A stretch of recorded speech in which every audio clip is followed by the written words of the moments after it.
नमस्ते दोस्तों, आप लोग के सामने एक झूमर सुनाने जा रही हूँ। यदि अच्छा लगे तो लाइक करिए, सब्सक्राइब करिए। अब वीडियो पूरा देखिएगा।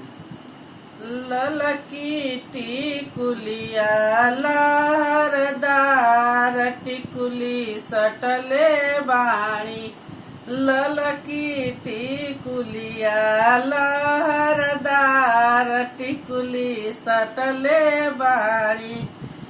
ओही रे टिकुलिया पर तीन तीन गो रखले बाणी, ओही रे टिकुलिया पर तीन तीन गो रखले बाड़ी।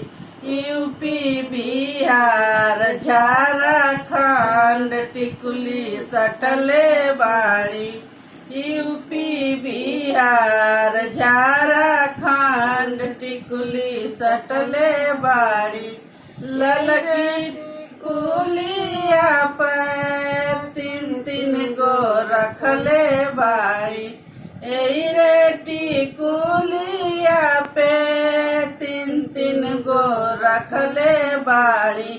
पुलिस सिपाही थानेदार टिकुली सटले बाणी, पुलिस सिपाही थानेदार टिकुली सटले बाड़ी। ललकी टिकुलिया लहरदार टिकुली सटले बाड़ी।